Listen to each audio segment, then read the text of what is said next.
அன்புடையீர் வணக்கம். அதிகாரம் 4 குறள் 37. அறுத்தாறு இதுவென வேண்டா சிவிகை பொறுத்தானோடு ஊர்தான் இடை. ஆதிசங்கரர் அவதரிக்க ஆதாரமாக அமைந்த தலம். பூரம் திருவிழா மிக பிரம்மாண்டமாக கொண்டாடப்படும் தலம். நெய்யால் முழுவதும் நிரம்பியுள்ள சிவபெருமான். சிவபெருமானின் பெயரை கொண்ட நகரம். பரசுராமரால் பிரதிஷ்டை செய்யப்பட்ட சிவன். தென்னிந்தியாவிலேயே மிகவும் பழமையான கோவில்களில் ஒன்று. இத்தகைய சிறப்புகள் வாய்ந்த திருச்சூரிலுள்ள வடக்கத்திநாதர் திருக்கோவில். திருச்சூர் என்பது திரி சிவ பேரூர் என்ற வார்த்தையின் சுருக்கமே ஆகும். அமர்நாத்தில் உள்ள லிங்கத்தை பனிலிங்கம் என்று அழைப்பது போல திருச்சூரில் உள்ள லிங்கத்தை நெய்லிங்கம் என்றே அழைக்கின்றனர். சனாதனத்தை தழைக்க செய்து சன்மதத்தை நிறுவிய ஆதிசங்கரின் தந்தையார் சிவகுருவும் தாயார் ஆரியம்பாளும் வடக்குநாதரை வேண்டியதன் பலனால் அவதரித்தவரே ஆதிசங்கரர்.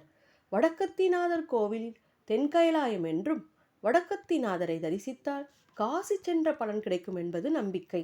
தல வரலாறு. ஜமக்கனி முனிவர் ரேணுகா தேவிக்கு மகனாக பிறந்தவர் பரசுராமர். அவர் விஷ்ணுவின் அவதாரமாக கருதப்படுகிறார்.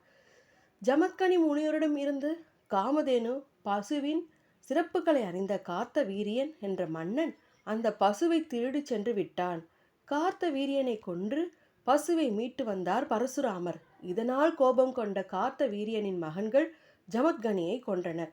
பரசுராமரோ தந்தை இறப்புக்கு பழிவாங்க வேண்டி கார்த்த வீரியரின் மகன்கள் மற்றும் அரச குலத்தில் உள்ள அனைவரையும் அழித்தார்.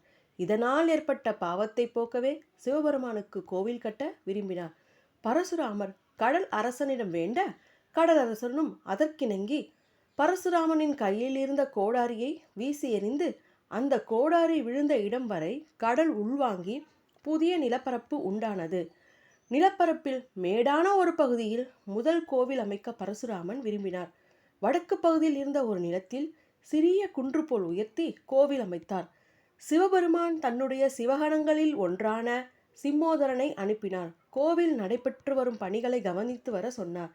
சிம்மோதரனோ அவ்விடத்தின் அமைதியால் தியானத்தில் மூழ்கினான். சிம்மோதரன் வெறுநேகமாகியும் வராததால் சிவபெருமான் கோவிலுக்கு சென்று அங்குள்ள தூணில் எழுந்தருளி ஒளிமயமாக நின்றார். கோவில் பணி நிறைவடையாமலே இறைவன் கோவிலுக்குள் எழுந்தருளியதை உணர்ந்த பரசுராமர் சிவபெருமானின் கோபத்தை தணிப்பதற்காகவே அவரை நெய் கொண்டு குளிர்வித்தார்.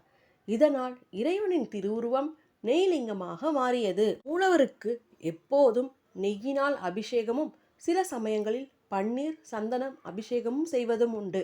நெய்லிங்கத்தை பாதுகாக்க பெரிய கவசம் நெய்லிங்கத்தின் மேல் சார்த்தப்பட்டுள்ளது. பரசுராமரால் உருவாக்கப்பட்ட புதிய நிலப்பரப்பில் வடக்கில் இருந்த குன்றில் இறைவன் இருந்ததால் வடக்குநாதர் என்று அழைக்கப்படுகிறார். வடக்கத்திநாதர் மற்றும் பின்புறமுள்ள பார்வதி தேவி பரசுராமரால் பிரதிஷ்டை செய்யப்பட்டது. ஆதிசங்கரர், ராமர், சங்கர நாராயண குரு, கணபதிக்கும் தனித்தனி சன்னதிகள் அமைந்துள்ளன. குழந்தை பேறு, மாணவர்கள் கல்வியில் மேம்பட இத்தல இறைவனை வழிபட்டு பலனடையலாம். மூலவருக்கு இரவு 8 மணிக்கு மேல் நடக்கும் திருப்புகா வழிபாடு மிகவும் சிறப்பு வாய்ந்தது. தேவர்கள் இவ்வழிபாட்டிற்கு வருவதாக நம்பிக்கை. சித்திரை மாதத்தில் வரும் பூரம் நட்சத்திர நாளில் திருச்சூர் பூரம் விழா சிறப்பாக கொண்டாடப்படுகிறது. வடக்கத்திநாதர் கோவில் அருகிலுள்ள பாராமேட்டுக்காவு பகவதி, திருவெம்பாடி பகவதி ஆகியோர் வடக்கத்திநாதரை வழிபடும் நாள் பூரம் திருவிழாவாக கொண்டாடப்படுகிறது. இத்தகைய சிறப்புகள் வாய்ந்த வடக்கத்திநாதரை வழிபட்டு வாழ்வில் வளம் பெறுவோமாக. நன்றி, வணக்கம்.